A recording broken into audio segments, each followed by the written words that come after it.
Hello there and welcome back.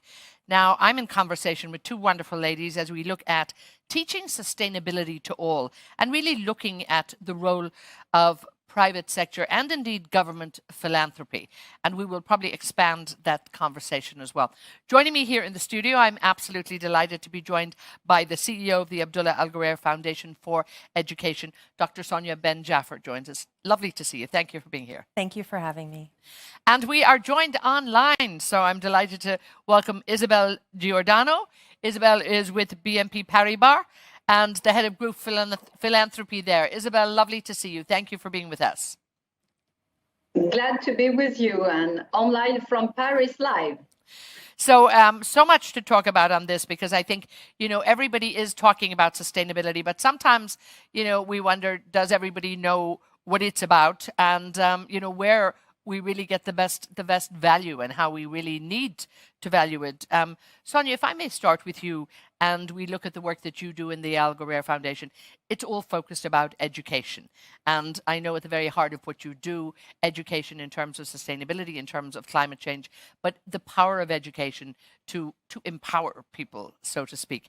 Talk to me a little bit more in terms of how important that role of education is when it comes to sustainability. Well, I always say that education is the linchpin of the SDGs. It's at the center of it. And in the Nexus model, we do see that if we do want to have a sustainable impact that actually it goes from generation to generation, we're going to have to educate the next generation to have that sustainability habit of mind. And we see that at the foundation with our scholars. For example, we have a Jordanian scholar who was able to get an education because of us. And so she was able to get a bachelor's in engineering. And now she has that sustainability mindset at a Fortune 500 company, Procter & Gamble, where she actually engages in the pipeline of the production. We'll talk more a little bit about that impact, I think, because you have a few stories I'm sure you can share with us too. And again, I can see the empowering effect and the knock-on effect that somebody in that situation, will bring. And it also must make you feel very good about what you do. But hold that thought there. Isabelle, let me bring you in here. The banking sector, in fact, it doesn't matter even if it is banking, but it's private sector. It's the big corporations. Yeah. Talk to me about why you're involved in philanthropy. And in fact, does philanthropy and banking go hand in hand? Yes, you have access to finance perhaps, and a lot of people need that access to do the great work that they might not be able to do otherwise. But talk to me about your involvement. Well, in fact, we are involved for one main reason. It's because we do think that we have a responsibility as a leading group, but also as the first sustainable bank. It's not me saying that, it's the recent report of Euromoney. And I would say that this is the reason why we have strong commitments. For instance, our contribution to the Net Zero Banking Alliance, but also we want to be net zero by 2050. And we also are, and we want to be more and more an enabler. This is to say that as a bank, we want to support, we want to have very important tools to support and to help our clients, every client, to be more sustainable. And I do think that we can help them to get a just transition, what we call a just transition. According to me, I can see corporate philanthropy and what I'm doing every day as an accelerator. It's like an incubator, to have positive initiatives and mostly to have more impact. This is what we do in BNP Paribas and also as the head of the foundation. Now, when it comes to impact, this word has come, I think it's very, very important when it comes to sustainability. Talk to us again about that concept of impact, because I think that is what, well, not quite will sell people. Maybe that's not the word. But when people see impact and when they see results and when they see positive results, this is actually what moves them and hopefully what will move more private corporations to make sure that they're involved in sustainability. Most certainly. And in fact, the idea is that we don't want to have a charity. We want to move from that charity of just giving money where it's simply insufficient. It's needed, but it's insufficient, to a strategic philanthropic approach. And so at the Abdullah Al Ghurair Foundation for Education, we have an impact to date on 48,000 learners. And we've done this not alone, but with 38 partners, education partners, corporate partners, government partners. And that's how you can have that global effect. And it goes back to, even though those numbers are very high for an independent philanthropy like ourselves, however, it's about those individual stories, and each of those individuals will have an impact. So one more story, if you will allow, is Mohammed Qasim, who is a Palestinian, who is a first-generation graduate in his family and is a Palestinian, like I said, and now he is here in Abu Dhabi at a public school teaching children. So you can see how he has gone from being somebody who perhaps would not have had that chance to now being a very valuable contributing member of a society. And again, I'm sure you have many, many stories of great success stories here. And we have to look at this region, I think, as well, and realize that there are many first generation people who, you know, will avail of third level education. And sometimes I think the rest of the world just, you know, thinks this is what we do everywhere. But there are many people around the world do have struggles like that. But Isabelle, if I might come back to you, and again, the work that the foundation is doing as well as the bank, but talk to me about impact. And when you think, looking at this from a corporate, I suppose, how do you measure it? Because I'm sure this is the type of thing that occasionally you have to do. And it's how do you deliver it? How do you measure it? How do you value it? What do you say to others when they come and ask you, you know, what it is that you're doing? Well, impact is our priority. And in fact, we choose the NGO, the association that we are working with, according to their impact.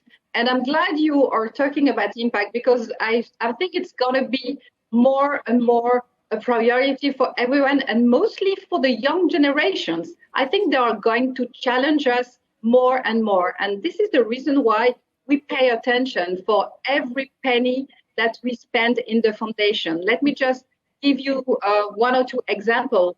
We have a very interesting program called Projet Banlieue, which is a strong partner for 15 years for all the associations of France, for more than 1,000 associations that working for solidarity. It's a solidarity program. And the second example I can give you is our program for climate change and climate and biodiversity program called Climate and Biodiversity. And it's been running for 10 years with a budget of 18 million euros. So these are examples, but the main idea is that impact is the priority, and it's going to be very challenging regarding the young generation. I think we have to build with the young generation our programs instead of working as we have done for several years. I mean, philanthropy today has to be maybe more impactful and maybe work more with government, NGO, and associations. Yes, indeed. And again, I think what she's talking about there too, the impact that even young people will have. In the past, and I think perhaps, you know, in my day growing up, not too many people really cared too much what we said. I tried to make sure they did. But, you know, it wasn't, people would not necessarily stand back and listen to. Do you think corporations really have to listen to the voice that is there and the voice of the young people, which seems to be louder and louder every year? And they have a lot of, you know, interesting and good things to say. And they have a lot that they demand. Do you think corporations are listening? Not to the extent that they should, perhaps, but they're getting there. And part of the reason they're getting there is because of the power of the youth. They're using their voices. And to me, they are my great hope, because this great reshuffle is not just about people wanting to change their jobs, but really about people wanting to absolutely have a purpose. And companies and corporates who do not embed sustainability into their core business, but just makes it part of their communication plans, that's very old news. And they wanted to be part of the core business, and they wanted to be part of everything they do, including the talent pipeline. So that's definitely something that we're working on at the foundation and as the SDG chairperson for one of the Nexus models. Now, Isabelle, you talk about the Banking Alliance. So obviously you're working with a lot of other players. I'm hoping you're still with us. Let's see how our technical issues are here.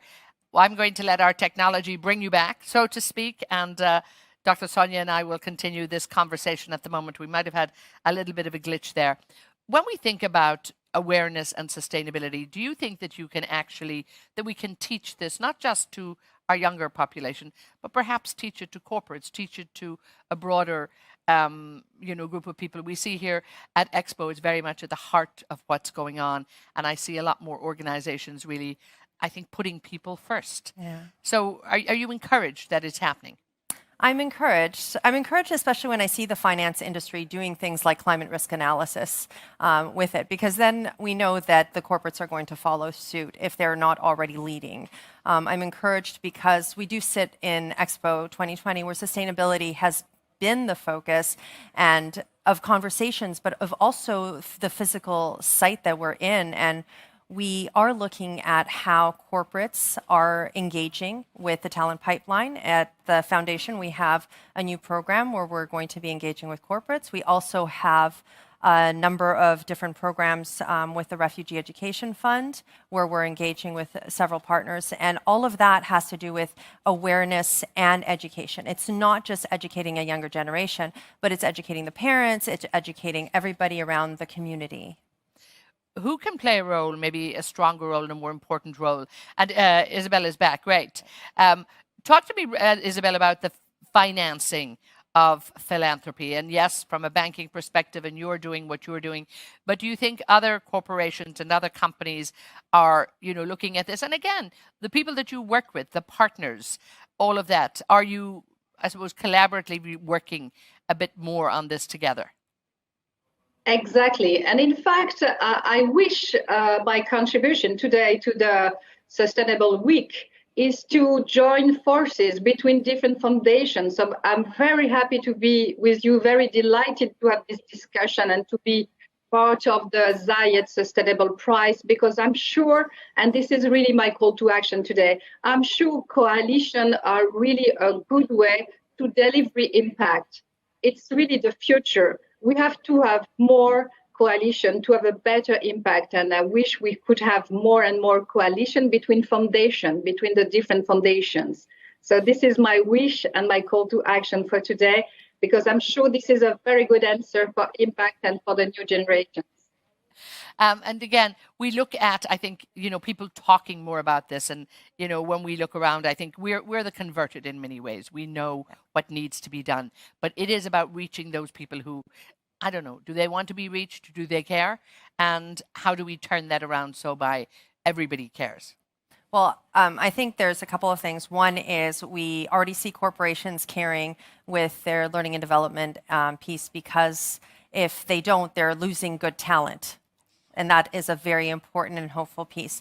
And then the other piece is it really is about education, and getting not just the word out, but really learn by doing. Let's help get that conversation out to the next level, where we're actually going to make a difference.